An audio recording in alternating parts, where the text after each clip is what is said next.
Welcome back to the library. We've all heard the phrase, money makes the world go round, and in Azeroth it couldn't be more true. This world thrives on power, war, and mountains of gold, and no one knows how to profit from it better than the goblins. Over the years, 4 powerful Goblin Cartels have risen to dominate more than just trade. These are not just businesses, they are crime syndicates, smuggling rings, war profiteers, and economic powerhouses, all wrapped into one. That's why in this video, we're going to be diving into the lore and the story behind the 4 major Goblin Cartels, uncovering their history and their rise to power. Because in a world where gold rules all, knowing who truly pulls the strings can make all the difference. Whether a goblin pledges loyalty to the venture company or to the Steamwheedle Cartel, they all share the same origins. We won't go too deep into the details, but to understand these cartels, we first need a quick speedrun on goblin background history. Thousands of years ago, the keeper Mimiron discovered an ore called Kajamite. Curious about its properties, he conducted experiments on various creatures, and his results found that the ore greatly enhanced intelligence. One of the test groups were a race of small primitive beings who roamed the forests of northern ancient Kalimdor near Ulduar. By consuming Kajamite, they evolved into a newly highly intelligent species, known to us as the Goblins. Their intellect grew so rapidly that they even played a role in one of the most significant events in Azeroth's history, the War of the Ancients. During this war, a group of goblins assisted Neltharion, the leader of the Black Dragonflight, and they helped him forge the Dragon Soul, a powerful artifact capable of enslaving or destroying the other dragonflights. This war would eventually lead to the Great Sundering, the cataclysmic event that shattered the ancient continent of Kalimdor into the landmasses we know today. Like all races across the planet of Azeroth, the goblins were deeply affected by the Sundering. Cut off from their Kajamite supply, their enhanced intelligence quickly faded over the next few generations. Seeking refuge, they migrated to the Isle of Kezan in the South Seas. After the Sundering, the Zandalari trolls, once rulers of vast parts of Azeroth, began exploring the newly formed islands. During their expeditions, they discovered Kezan and the goblins. The two races kept their distance at first, but this uneasy arrangement soon turned into something far worse. When the trolls discovered Kezan held an immense deposit of Kajamite, far more than they could ever need, they abandoned mining it themselves. Instead, they enslaved the goblins, forcing them to work in brutal conditions deep beneath the earth. Too weak to resist, the goblins suffered under Zandalari rule for thousands of years. In the end, the very thing that had once uplifted the goblins became their key to freedom. Years of labour in the mines exposed them to Kajamite dust, gradually sharpening their minds and reigniting the intelligence they had long lost. As their awareness grew, so did their ambition. In secret, they plotted a rebellion. They gathered scraps, fashioned weapons, and engineered explosives, all while carefully plotting their escape. The goblins overwhelmed their Zandalari masters with advanced weaponry unlike anything the trolls had ever seen. Now, with their oppressors gone, the goblins were finally free. The very mines that once served as their prison would soon transform into something far greater, the sprawling city of Undermine. Carved deep into the heart of the island, this labyrinth of tunnels, vaults, and lava tubes became the beating heart of goblin civilization. A chaotic fusion of industry, ambition, and danger. But their chaotic nature quickly took over. Old alliances crumbled, new factions emerged, and infighting consumed the island. Without a common enemy, they turned on each other. Eventually, the most powerful of these factions became known as cartels. During the period of the First War on Azeroth, the rise of trade princes marked a new era for goblin society. These cunning leaders emerged at the helm of the newly formed cartels, seizing every opportunity to profit from this chaos. As their wealth and influence grew, the Isle of Kezan transformed into a booming trade capital. One of the most influential cartels rising to power on the island was the Bilgewater Cartel, a group of goblins who embodied everything a traditional goblin cartel stood for: trade, profit, and ruthless opportunism. Seeing an opportunity in the growing conflict at the start of the Second War, the Bilgewater Cartel became a key supplier for the Horde. providing them with weapons, ships, and resources to fuel their war against the Alliance, making them pretty much untouchable and filthy rich. I could help. As the Bilgewater Cartel tightened its grip on Kezan, tensions between rival cartels boiled over, reaching a breaking point that led to the eruption of the trade wars. The Goblin Cartels had outgrown the island. So the cartels set their sights beyond Kezan and set sail towards the mainland masses of the Eastern Kingdoms and Kalimdor, eager to exploit the new lands, new markets, and new opportunities. The Bilgewater Cartel initially remained on Kezan, amassing so much wealth that there was no need to seek fortune elsewhere. We'll explore the Bilgewater history and influence in more detail soon, but for now, I think it's time to dive into the cartels individually. To keep things clear and cohesive, we'll be tackling each Goblin Cartel in chronological order. This way we can follow their rise and evolution without constantly jumping in between them. So let's take a look at the ruthless industrialists of the Goblin world, the Venture Company. The Venture Company is a massive Goblin-run corporation specializing in industries like mining, logging, drilling, and smuggling. They strip ancient forests, pollute rivers, and desecrate sacred lands, all in the pursuit of gold. Unlike some of the other cartels, which are run by bosses known as trade princes, the Venture Company operates independently. Structured like a corporate empire, high-ranking executives dictate expansion and profit strategies, while foremen and overseers enforce operations with intimidation. At the bottom are labourers, many enslaved or coerced into grueling, inescapable contracts. The Venture Company first emerged as a significant force across the mainlands of Azeroth in the 25th year after the opening of the Dark Portal. Their operations were widespread, with activities documented in Mulgore, the Barrens, and of course the Stranglethorn Vale. In the Stone Talon Mountains, the Venture Company conducted extensive lumber and mining operations, leaving the once pristine cliffs barren and desolate. Around about the 25th year, the Venture Company engaged in dealings with various shady groups, including Zanzil of the Stranglethorn Vale, who had discovered a way to raise the dead using potions. The company stored some of this deadly mixture at Venture Company Tower, and even traded the formula to the Defias Brotherhood. During the invasion of Outland, a group of Venture Company employees, led by the goblin named Gizel, had been recruited into the service of Kael'thas Sunstrider. Kael'thas had sought to reclaim the Axadar, the dimensional ship that the Draenei had stolen when they escaped from Tempest Keep, and Kael'thas needed skilled hands to retrieve it. The fate of Gizel and his Venture Company employees remained unknown. Sometime later, during the war against the Lich King, their operations extended deep into Northrend. In the Grizzly Hills, the Venture Company established large-scale logging camps, attempting to deforest the region. They cut down massive swathes of trees, stripping the land of its natural beauty in pursuit of profit. Further west, in the Sholazar Basin, the Venture Company set its sights on an even greater prize, setting up a massive strip mine known as Swindlegrin's Dig. There, they focused their efforts on excavating the area around the Sun-Touched Pillar, one of the ancient Titan structures that helped maintain the region's unique ecosystem. The goblins saw an opportunity to extract and sell the rare crystals embedded in the pillar. After the Cataclysm, the Venture Company faced several major setbacks. In Mulgore, the Venture Company had previously exploited several wells, draining resources from the land despite fierce opposition from the Tauren. However, after the Cataclysm reshaped the world, they suffered a major defeat when the Grim Totem tribe seized control of these vital water resources. Though forced to retreat from the wells, the company managed to maintain control of the Venture Co mine, still extracting whatever valuable materials remained beneath Mulgore's earth. Meanwhile, back in the Stone Talon Peaks, the company's hold over Windshear Crag began to crumble. The escalating conflict between the Alliance and the Horde turned the region into a war zone, and as the military forces clashed, the Venture Company found itself caught in the crossfire, losing control of most of their operations in the area. During the Legion invasions, the oil platform at Sludge Fen became a fortified stronghold for the Venture Company. During the Fourth War, the Venture Company continued its relentless pursuit of profit, expanding its operations into Stormsong Valley on Kultiras. There they established an oil rig on the Jeweled Coast, and they were later spotted on island expeditions searching for azurite.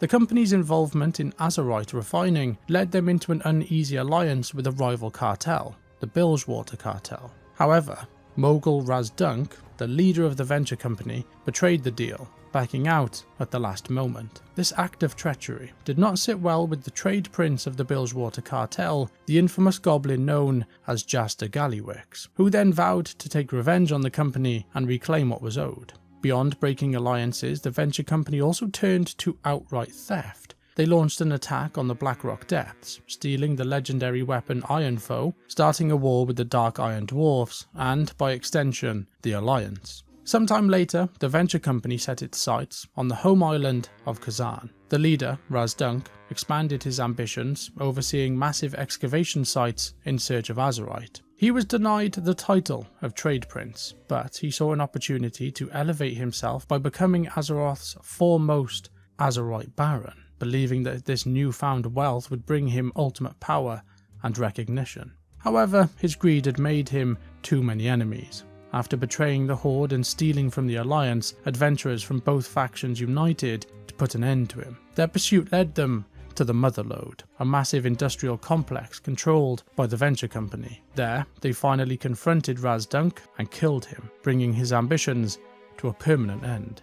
But even with their leader gone, the venture company remained active, continuing their operations across Azeroth. As soon as Mechagon Island was discovered, the venture company wasted no time in moving in, seeking to strip the land of every valuable resource they could find. However, their unchecked greed once again made them a target, as adventurers were sent to drive them off the island and shut down their operations. According to Zekan's report following the Fourth War, the Torrent of Mulgore was still struggling against the ongoing venture company mining operations, and it was also confirmed that new leadership had emerged. Even after the war against the Jailer, which we're going to ignore, it was confirmed that the company had fully resumed its mining and logging operations in the Grizzly Hills. In the Sholazar Basing, reports confirmed that the venture company was still active near the Sun-Touched Pillar, continuing their relentless extraction of its crystals. Following the discovery of the Dragon Isles, the higher-ups of the venture company saw yet another opportunity for expansion, and they sent a scout, Grimlar Fizzlecrank, to assess the island's potential for exploitation. However, upon witnessing the untouched beauty of the land, Grimlar made a rare decision for the venture company: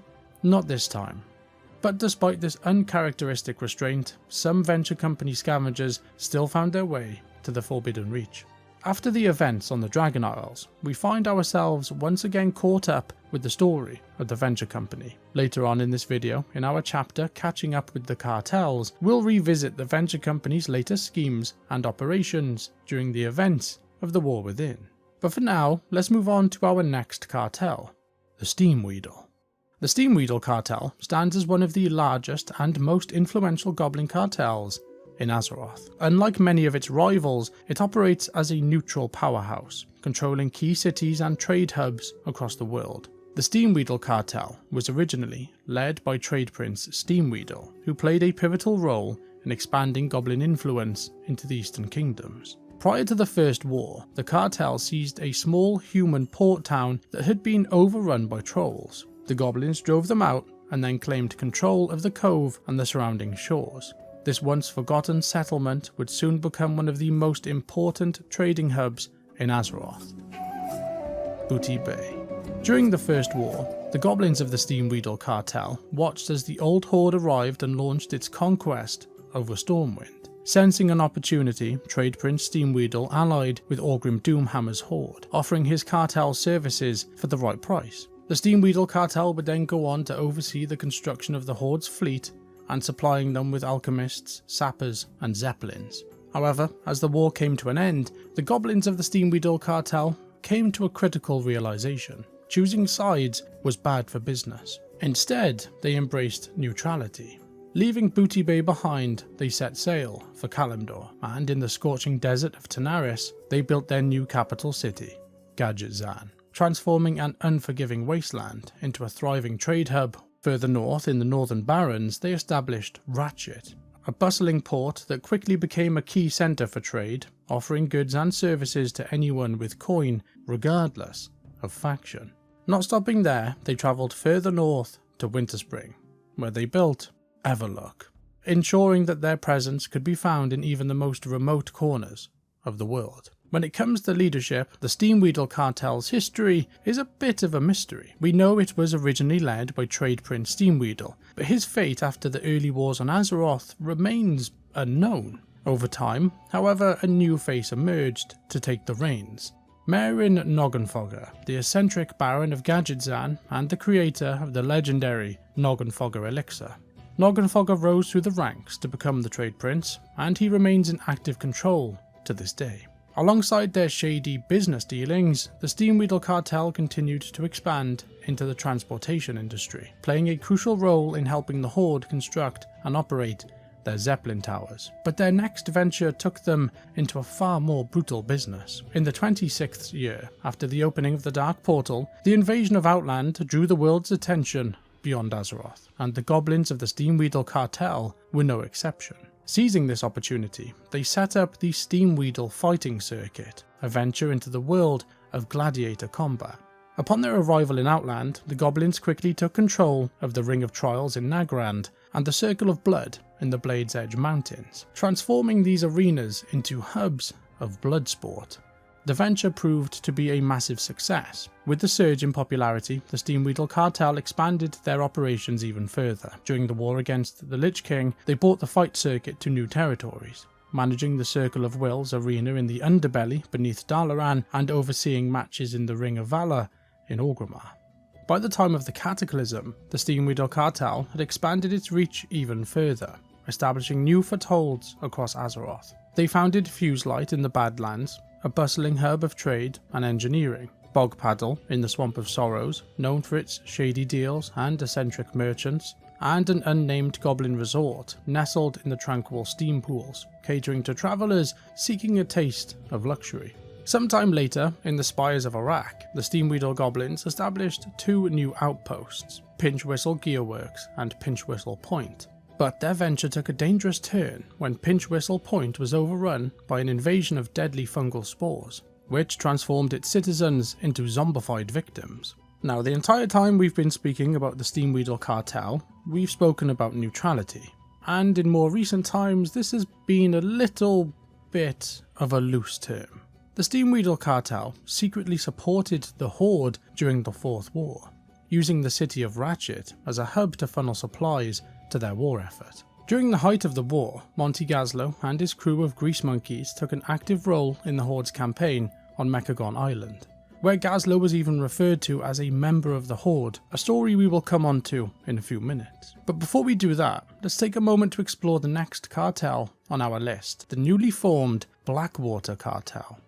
The Blackwater Cartel is a unique addition to this list, as they're more commonly known as the Blackwater Raiders, a group best recognised for their involvement in smuggling, piracy, and underworld business ventures. In the recent events of the War Within, the Blackwater Cartel has officially and peacefully broken away from the Steamwheedle Cartel, establishing themselves as an independent entity under the leadership of Trade Prince Baron Revelgaz. However, this newly formed cartel wasn't always as influential as they are now. The origins of the Blackwater Cartel can be traced back to their role in helping the Steamwheedle Cartel drive out the trolls from the small town in Stranglethorn Vale known as Blackwater Cove.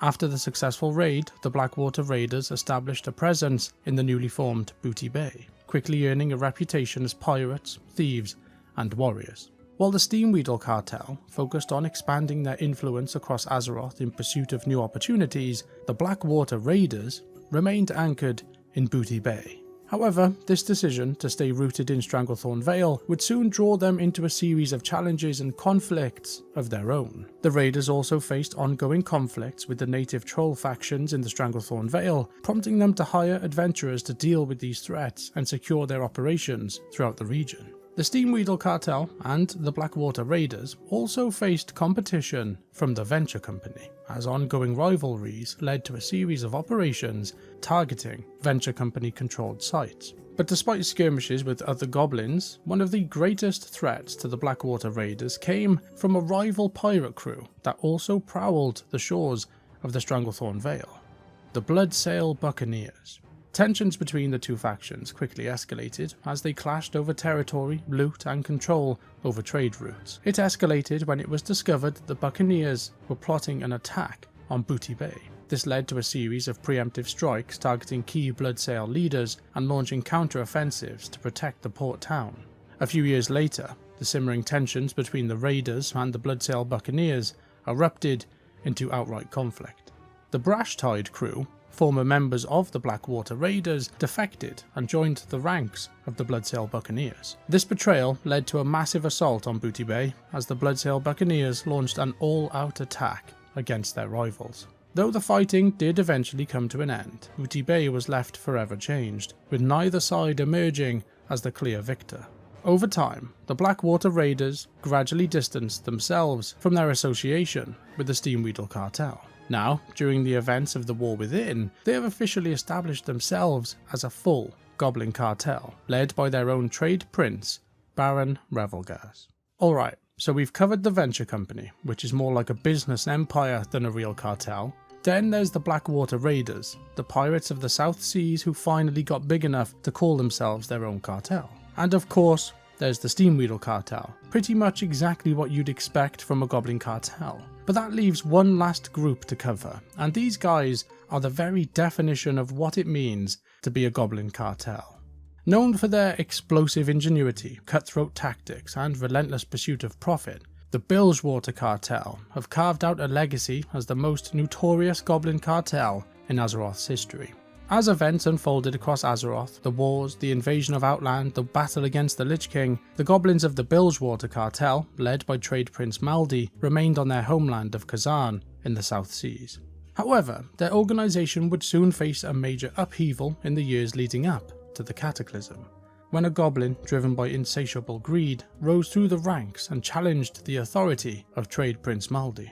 Jaster Gallywix quickly rose through the ranks of the Bilgewater Cartel, becoming one of the most influential figures within the organisation. Gallywix launched a hostile takeover of the Bilgewater Cartel. He bribed Maldi's closest employees, replaced his security team with his own mercenaries, and even bought up the land under Maldi's estate, which would later become the site of Gallywix's lavish villa. Maldi tried to recover power by trading weapons to the Alliance, but Gallywix sabotaged his efforts by sinking his trade fleet. With no options left, Maldi was forced into exile, and Gallywix solidified his control as the new trade prince of the Bilgewater Cartel. He would allegedly arrange Maldi's death soon after. Under the leadership of the new trade prince, Jaster Gallywix, the Bilgewater Cartel intensified their mining efforts on the island of Kezan. Driven by the desire to extract more Kajamite ore to produce Kaja Cola, a fizzy concoction created by extracting the essence from the rare and priceless Kajamite ore, this carbonated beverage grants a temporary boost to intellect, sharpening the mind and fueling bursts of genius. During one of these operations, they stumbled upon a rare vein of azurite, azurite being the crystallized blood of Azeroth. Gallywix, seeing its potential value, kept this discovery a closely guarded secret for years. He fashioned the azurite into a gleaming orb and set it atop his signature cane. Gallywix and his Bilgewater Cartel stayed on Kezan for years leading up to the world-altering disaster known as the Cataclysm. But when the upheaval struck, he was forced to chart a new course for his cartel's future. Deathwing's explosive return to Azeroth was so powerful that it tore a rift between the elemental plane and the planet, triggering massive earthquakes, devastating floods, and volcanic eruptions that reshaped the world itself. As he flew over the Goblin Island of Kezan, his presence caused the mountain, Mount Kajaro, to erupt, rendering Bilgewater Port uninhabitable and forcing the remnants of the Bilgewater Cartel to evacuate. In true Goblin fashion, Gallywix found a way to turn this catastrophe into a profitable venture. After he sank the previous trade prince's fleet, he controlled the only seaworthy ship capable of escaping the island, and anyone who wished to board, including us adventurers, were forced to pay their life savings for a ticket, and then to become Gallywix's slave in the process. The ship then set course for Azara, but was caught in the crossfire of a naval battle between the Horde and the Alliance, ultimately being fired upon and sunk by an Alliance vessel near the Lost Isles. Despite the destruction, Gallywix survived the attack and was one of the first goblins rescued by an adventurer. Later regrouping, Gallywix enslaved members of the Bilgewater Cartel, forcing them to work in the Gallywix labour mine. Eventually, the surviving orcs from the naval battle allied with the remaining goblins of the Bilgewater Cartel to confront Gallywix in the cinematic battle of the Goblin starting zone. The adventurer and thrall fought and defeated the Trade Prince, forcing him to surrender. Promising to reform his leadership, Gallywix was allowed to remain as the Trade Prince under Thrall's watchful eye. Thrall informed him that the cartel would have a new home in Azara and extended an offer to join the Horde, which Gallywix would then accept, swearing his loyalty. Settling in Azara, Gallywix wasted no time in having the Gallywix Pleasure Palace constructed, a lavish estate complete with a massive stone monument of his own head, topped with his signature top hat. I think this pretty much proves just how much this guy really does love himself. On a more serious note though, the Bilgewater Cartel secured their foothold in Azara by building Bilgewater Harbour, fulfilling their agreement with Thrall by leveraging their technology prowess and resources to bolster the Horde's efforts. As tensions between the Alliance and Horde escalated into all-out war, the Bilgewater Cartel expanded its reach by constructing the Kraz Works in the Twilight Highlands. This move sparked conflict with the dwarves of the Wildhammer clan, who sought to drive the goblins out of the region, leading to a fierce territorial struggle.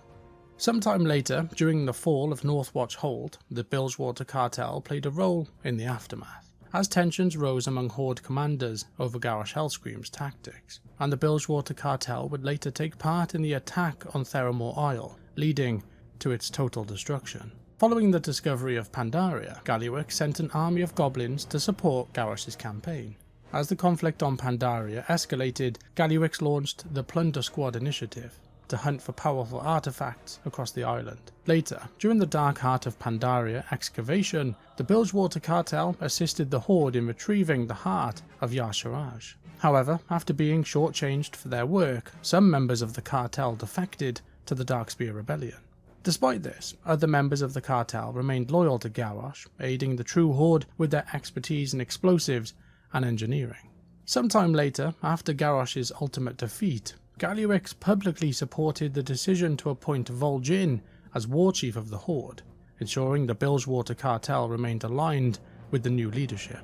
Then, sometime later, in the aftermath of the Legion's defeat, Sargeras impaled Silithus with his massive sword, causing a strange new substance to leak to the surface. Gallywix quickly realised that this was the same mineral as the one the Bilgewater Cartel had discovered on Kezan years earlier. The sample that Gallywix put on top of his cane had suddenly changed colour from red to gold and regained its original extraordinary properties. Although these actions drew suspicion from Horde leaders like Bane Bloodhoof and Varrock Saurfang, War Chief Sylvanas was intrigued, believing that this newfound mineral, Azerite, had the potential to change everything for the future of the Horde. With support from the War Chief, Gallywix began aggressively mining and researching Azerite, with plans to eventually turn it into a lucrative commodity.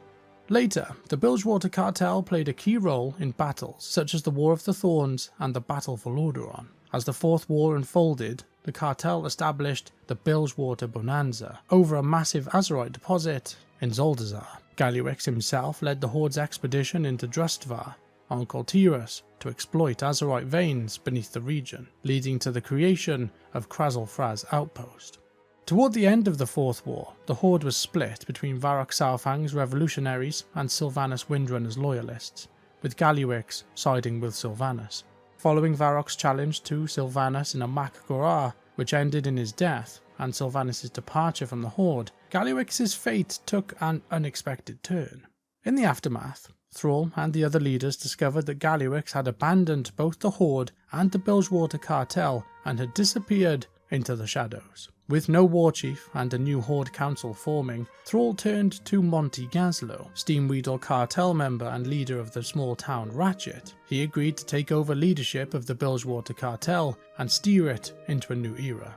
As Trade Prince, Gazlo set out to transform the cartel's approach to business. He successfully convinced his old friend, Meryn Noggenfogger, to align the Steamwheedle Cartel with the Bilgewater Cartel, forging a powerful alliance. This marked a new chapter in the Goblin enterprise, one that balanced ambition with responsibility, setting a higher standard for how goblins conducted business across Azeroth.